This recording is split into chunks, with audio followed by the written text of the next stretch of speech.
खेड कृषी उत्पन्न बाजार समितीच्या निवडणूक प्रक्रियेला पूर्णविराम मिळालाय। विविध राजकीय घडामोडी आणि आरोप प्रत्यारोपांच्या पार्श्वभूमीवर शिवसेनेनं पुन्हा एक हाती सत्ता कायम राखत आपला विजयाचा गड अबाधित ठेवलाय। बाजार समितीच्या सभापतीपदी अशोक राक्षे तर उपसभापतीपदी रणजित गाडे यांची बिनविरोध निवड करण्यात आली। निवडीनंतर कार्यकर्त्यांनी आनंदोत्सव साजरा केलाय। दरम्यान निवडणूक प्रक्रिया शांततेत पार पडावी यासाठी प्रशासनाकडून चोख पोलीस बंदोबस्त ठेवण्यात आला होता। या संस्थेच्या सभापती आणि उपसभापती निवडीचा संदर्भात दिनांक 28/6/26 रोजी कार्यक्रम आयोजित केला होता। सदर कार्यक्रमात आपण 8 टप्पे केले होते। पहिला टप्पा नामनिर्देशन पत्र वाटप व स्वीकृती सकाळी 11:15 ते 11:45, नामनिर्देशन पत्राची छाननी 11:46 ते 12:05, वैध नामनिर्देशन पत्राची यादी जाहीर करणे छाननीनंतर लगेच, नामनिर्देशन पत्राची माघारी घेणे दुपारी 12:06 ते 12:25, अंतिम उमेदवाराची यादी जाहीर करणे 12:26, आवश्यकतेनुसार निवडणूक मतदान प्रक्रिया 12:30 ते 1 वाजेपर्यंत आणि मतमोजणी प्रक्रिया मतदानानंतर लगेच।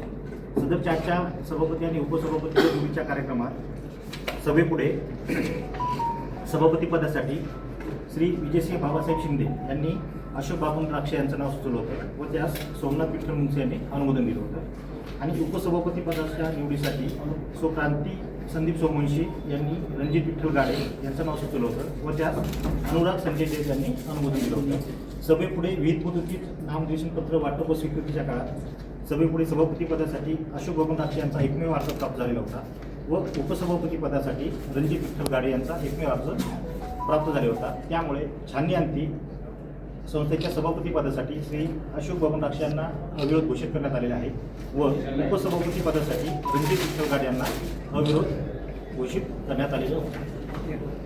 आणि त्यानंतर सभेचं कामकाज संपल्यानंतर या दोघांना घोषित करून सभेचं काम शहरातील नवा मोंढा येथील कृषी उत्पन्न बाजार समितीत हळदीला योग्य बाजारभाव मिळत नसल्याच्या निषेधार्थ शेतकऱ्यांनी हळदीचे बीट बंद पाडले। त्यानंतर संतप्त शेतकऱ्यांनी बाजार समितीसमोर ठिय्या आंदोलन करत योग्य दराची मागणी केली। शेतकऱ्यांनी विक्रीसाठी मोठ्या प्रमाणात हळद आणली होती, मात्र लिलावात अपेक्षित भाव मिळत नसल्याने त्यांनी तीव्र नाराजी व्यक्त केली। बाजार समिती प्रशासनाने तातडीने हस्तक्षेप करून हळदीला योग्य बाजारभाव मिळवून द्यावा अशी मागणी आंदोलक शेतकऱ्यांनी केली। जळगाव जिल्ह्यातील चोपडा तालुक्यासह राज्यात यंदा पावसाचं आगमन उशिरा झालं। जुलै महिन्याच्या सुरुवातीला काही दिवस पाऊस झाल्यानंतर पुन्हा पावसानं दडी मारल्यानं उष्णतेत वाढ झाली। त्यानंतर पुन्हा एकदा पावसाला सुरुवात झाल्यानं वातावरणात अचानक गारवा निर्माण झाला। या बदलत्या हवामानाचा परिणाम नागरिकांच्या आरोग्यावर होतोय। सर्दी, खोकला, ताप, अंगदुखी आणि घशाच्या संसर्गाच्या रुग्णांमध्ये वाढ झाली। चोपडा उपजिल्हा रुग्णालयात दररोज सुमारे 700 ते 750 रुग्णांची बाह्य रुग्ण विभागात तपासणी केली जाते। दाखल होणाऱ्या रुग्णांची संख्या देखील वाढली आहे।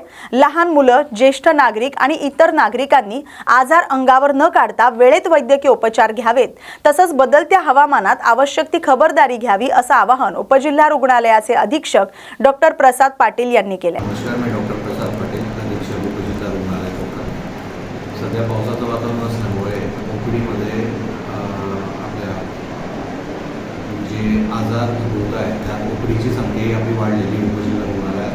त्यात मोस्ट ऑफ द विकनेस, उलटी, ॲब्डोमिनल पेन, डायरिया, लूज मोशन्स असे पेशंट्स आपल्याकडे येत आहेत। त्यामुळे आपली ॲडमिशन्स प्रोसेसही भरपूर वाढलेली आहे। रुग्ण अराउंड आपल्या हॉस्पिटलमध्ये 80% ॲडमिट आहेत। रोज फिवर, डायरिया इतर प्रकारचे रुग्ण आहेत। रोजचे साधारण किती ओपीडी होते? रोज आपली शुक्रवारपर्यंत 700च्या वरती ओपीडी होते। अच्छा दादा, सध्या वातावरण चेंज झालेलं आहे, या संदर्भात नागरिकांनी काय काळजी घेतली पाहिजे? नागरिकांनी फर्स्ट ऑफ ऑल तर पाणी उकळून प्यावे, बाहेरचं अन्न टाळावे, घरी जे बनलेले शिजलेले उकळलेले पदार्थ असतील त्यांनी ते खावे व काही अडचण उद्भवल्यास आरोग्यासंदर्भात त्वरित उपजिल्हा रुग्णालयात यावे व उपचार घ्यावे। जळगाव जिल्ह्यातील चोपडा तालुक्यात यंदा पावसाचं आगमन उशिरा झाल्यानं खरीप हंगामातील पीक पद्धतीत बदल दिसून आलाय। कापूस लागवडीऐवजी शेतकऱ्यांनी मका आणि तूर पिकांना अधिक पसंती दिली। तालुक्यात आतापर्यंत 89% खरीप पेरणी पूर्ण झाली। यंदा काही शेतकऱ्यांनी खरीप पेरणी न करता शेतं पडीत ठेवलेत। यंदा येत्या काही दिवसात केळीची लागवड करण्याची तयारी सुरू झाली, त्यामुळे कापसाखालील क्षेत्रात घट झाली। जून आणि जुलै महिन्यात 341 मिलीमीटर पावसाची अपेक्षा असताना आतापर्यंत केवळ 236 मिलीमीटर पावसाची नोंद झाली। कमी पर्जन्यमान असूनही वेळोवेळी झालेल्या पावसामुळे खरीप पिकांची स्थिती समाधानकारक आहे। बहुतांश शेतकऱ्यांनी खतांचा पहिला डोस पूर्ण केलाय। पिकांच्या चांगल्या वाढीसाठी पुढील काळात समाधानकारक पावसाची आवश्यकता असल्याची माहिती तालुका कृषी अधिकारी दीपक साळुंखे यांनी दिली। आपल्या चोपडा तालुक्याचं जे सरासरी खरीपचं क्षेत्र आहे साधारणतः 58,400 हेक्टर, त्यापैकी अद्यापपर्यंत 52,255 हेक्टरवर खरीपाची पेरणी झालेली आहे। एकूण सरासरीचा विचार करता ही पेरणी साधारणतः 89% आहे आणि येत्या काळामध्ये आपल्याकडे केळीचं क्षेत्र थोडी वाढण्याची शक्यता असल्या कारणास्तव आणि ते केळीचं क्षेत्र वाढल्यामुळे खरीपाचं क्षेत्र कुठेतरी आपल्याला कमी झालेलं आढळून येतं। एकंदरीत पर्जन्यमानाचा विचार केला तर अद्यापर्यंत जून आणि जुलैमध्ये साधारणतः 341 मिलीमीटर पाऊस आपल्याला अपेक्षित होता। त्याच्या अगेन्स्ट आपल्याला 236 म्हणजे साधारणतः 70% पाऊस आपल्या या 2 महिन्यात आहे। येत्या काळामध्ये हा जो काही आपला 30% कमी असलेला पाऊस हा सरासरीला कशा पद्धतीने पुढे जातो हे आपल्याला येता काळच ठरवेल। कारण एकंदरीत पाऊस जरी कमी असला तरी तो अगदी थोडा काही वेळेवर पर्जन्यमान मिळाल्यामुळे खरीपाची पिकं आजच्या कंडिशनला खूप चांगल्या परिस्थितीमध्ये आहेत। अद्यापर्यंत खतांच्या बाबतीत देखील शेतकऱ्यांचे खताचे डोसेस कंप्लीट झालेले आहेत आणि आणखीन येत्या काळामध्ये आपल्याला अधिकचं पर्जन्यमानाची आवश्यकता आहे। त्या दृष्टिकोनातून नक्कीच आपण एक प्रभूचरणी प्रार्थना करू की येता काळ जो आहे आपल्याला एक सरासरी जी पर्जन्यमानाची आहे ती भरून काढेल। यावर्षी कुठलं क्षेत्र कमी घटलेलं आहे सर पिकामध्ये? सरासरी खरीपच्या पिकाचा विचार करता आपल्याकडे जे काही साधारणतः 37 ते 38 हजार हेक्टर कापसाचं क्षेत्र होतं ते कुठेतरी कमी झालेलं दिसतं। एक साधारणतः 5 ते 10% तिथे क्षेत्र कमी झालेलं आहे आणि ते क्षेत्र एक साधारणतः मका पिकामध्ये जवळपास 60% वाढलेलं आहे। त्यासोबतच तुरीचं क्षेत्र जे सरासरी 600-700 हेक्टरपर्यंत होतं ते साधारणतः 400% वाढलेलं आहे। म्हणजे ते 2,500 ते 3,000 हेक्टरपर्यंत आजपर्यंत नोंद झालेली आहे। या दृष्टिकोनातून जर पाहिलं तर आपल्याकडे कडधान्याचं क्षेत्र चांगलं वाढलेलं आहे, यासोबतच मक्याचं क्षेत्र वाढलेलं आहे आणि येत्या काळामध्ये आपल्याकडे जो कांदेबाग आपण म्हणतो की लागवडीच्या बाबतीत देखील शेतकऱ्यांचं नियोजन। टीईटी पेपर फुटी प्रकरणात आत्मसमर्पण केलेल्या आरोपी सोनू कुमार किशनलाल दिवाकर याला भिवंडी जिल्हा आणि अतिरिक्त सत्र न्यायालयानं 2 ऑगस्ट पर्यंत पोलीस कोठडी सुनावली। तपासासाठी आरोपीची पोलीस कोठडी आवश्यक असल्याचं सांगत पोलिसांनी न्यायालयाकडे मागणी केली होती। यानंतर न्यायालयानं ती मान्य करत आरोपीला 2 ऑगस्ट पर्यंत पोलीस कोठडीत ठेवण्याचे आदेश दिलेत। या प्रकरणाचा पुढील तपास सुरू आहे।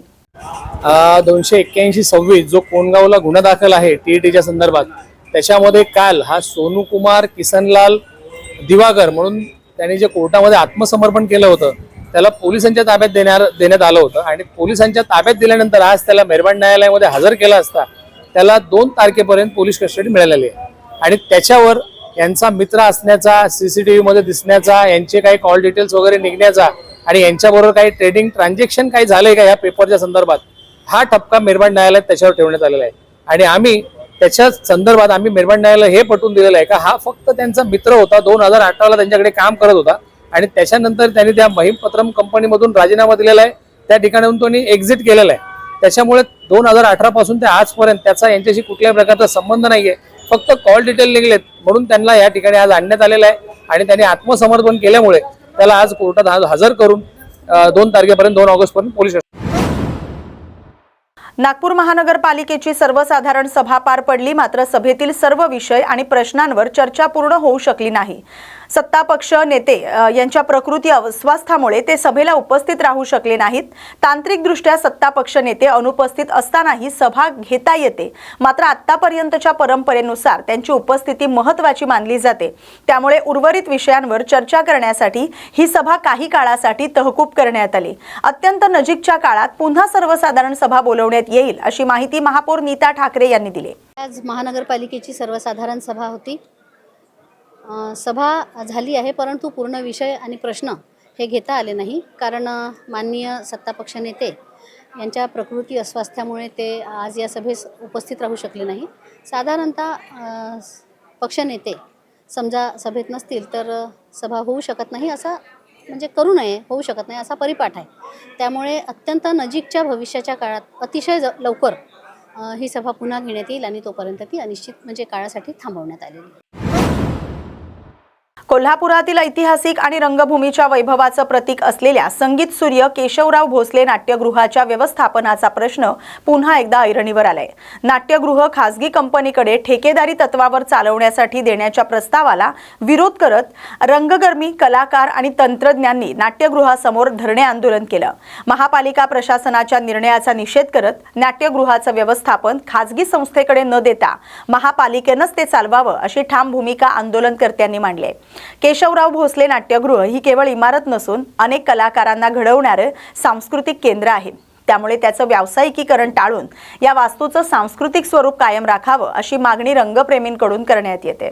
केशवराव भोसले नाट्यगृह जे आहे जवळपास 101 वर्षांपेक्षा जास्त कालावधी लुटला आहे की ज्याच्या रंगमंचावरती अनेक दिग्गज कलाकारांनी पाया पडून आपली कला सादर केलेली आहे.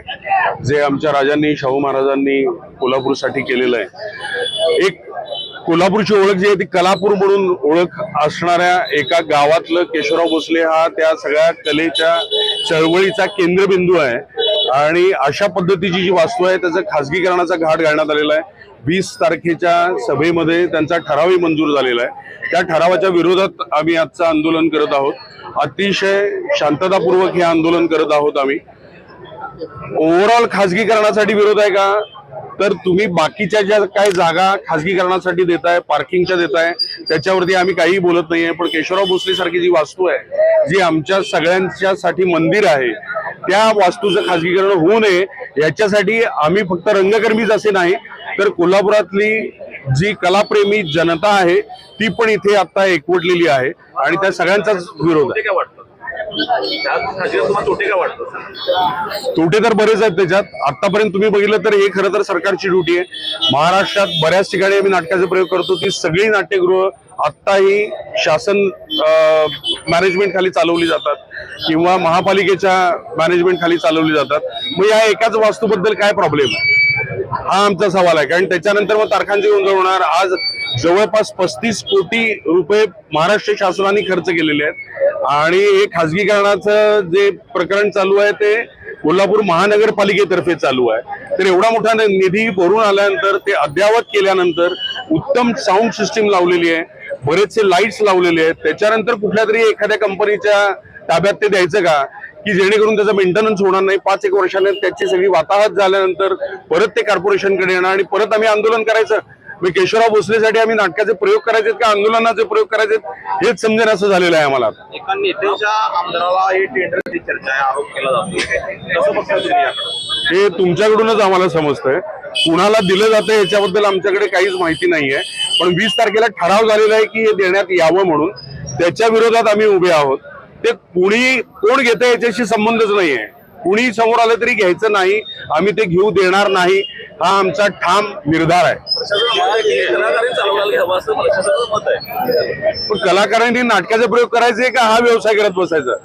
हे काम खरं तर महानगरपालिकेचं आहे ना आणि त्याच्यासाठी मदत करायला आम्ही सगळेजण आहोत ना. गेली 2 वर्ष झाली आमच्यातला कोण ना कोणतरी रोज इथे उपस्थित राहून प्रत्येक गोष्टीमध्ये लक्ष देतोय, गायडन्स त्यांना देत आहोत. तसंच ह्याच्या पुढे सुद्धा जर काय त्याला मदत पाहिजे असेल तर आमच्यातला कोण ना कोणतरी तिथे उपस्थित राहणार आणि मदत करणार ना. आणि त्यांच्या हिशोबाने ते लॉस मध्ये जाणार आहे ते आकडेच मुळात आम्हाला मान्य नाही आहेत. आतापर्यंत ज्या 3-4 मीटिंग झाल्या त्याच्यामध्ये जे काय प्रशासनातर्फे आकडे मांडण्यात आले ते आकडे आम्हाला अजिबात मान्य नाही. आम्ही पण व्यवसायातली माणसं आहोत. तुम्ही कुठलेही आकडे मांडले तर ते आम्ही मान्य करणार नाही. जेन्युनली जर काही असेल तर ते मान्य केलं जाईल, अदरवाईज अजिबात त्याला मान्यता मिळणार नाही. जालना शहरातील भक्तेश्वर नगर परिसरातील 25 ते 30 वर्षांपासून वास्तव्यास असलेल्या रहिवाशांनी घरं खाली करण्यासाठी धमकावलं जात असल्याचा आरोप करत पोलीस प्रशासनाकडे संरक्षणाची मागणी केली. नेताजी सुभाषचंद्र बोस सामाजिक संघटनेचे अध्यक्ष रतन आसाराम लांडगे यांच्या नेतृत्वाखाली नागरिकांनी जिल्हाधिकारी आणि पोलीस अधीक्षकांना निवेदन दिलं. तक्रारीनुसार काही व्यक्ती रहिवाशांवर घरं आणि जागा खाली करण्यासाठी दबाव टाकत असून त्यामुळे परिसरात भीतीचं वातावरण निर्माण झाले. संबंधितांवर कायदेशीर कारवाई करून रहिवाशांना पोलीस संरक्षण द्यावं अशी मागणी करण्यात आली. दरम्यान 5 ऑगस्ट पर्यंत योग्य कारवाई न झाल्यास मंत्रालयावर मोर्चा, आमरण उपोषण आणि आत्मदहन आंदोलन छेडण्याचा इशारा रतन लांडगे यांनी दिलाय. नेताजी सुभाषचंद्र बोस संघटनेचा संस्थापक अध्यक्ष रतन आसाराम लांडगे आज दिनांक 28/2026 या रोजी आम्ही जिल्हाधिकाऱ्याला निवेदन दिलं आहे. भक्तेश्वर नगर 488 पोलीस क्वार्टरला लागूनच भक्तेश्वर नगर आहे. 473 व 474 हे सर्वे नंबर गट. ह्या गटामध्ये काही जमीन माफिया आमच्या राहत्या घराला गोरगरिबाच्या घराला येऊन सनी JCB आणून सनी तोडफोड करायला लागले. ट्रॅक्टर आणून सनी पत्र व पसारा भरून सनी नेऊन हर्सुल जलच्या जी जमीन आहे गायरान त्या जमिनीवर त्यांनी काही थातूर मुतूर असे थोडे छोटे मोठे घर बांधले आहेत सिमेंटचे. आणि ते सांगते की त्या जागेबद्दल त्या घराबद्दल तुम्हाला तिथं जागा देऊ आम्ही. तर आम्ही ती चौकशी केली. ती गायरान जमीन आहे त्यांच्या नावावर नाही काही नाही. ती सरकारने ताबडतोब ती चौकशी लावावा आणि त्या जमिनीचा खुलासा करावा. आणि जे आमच्या एरियामध्ये येऊन आमचे घरदार तोडून आमचे प्लॉट ताब्यात घेत आहे त्या जमीन माफियाला तात्काळ गुन्हा दाखल करावा अशी आमच्या भक्तेश्वर नगर नागरिकांची मागणी आहे. 1 नंबर आरोपी आमच्या अनिल शेळके. 2 नंबर कृष्णा पांडव राहणारा इंदेवाडी आणि 3 नंबर विक्की हिवाळे राहणारा SP ऑफिसच्या पाठीमागं आणि 4 नंबर आपली जे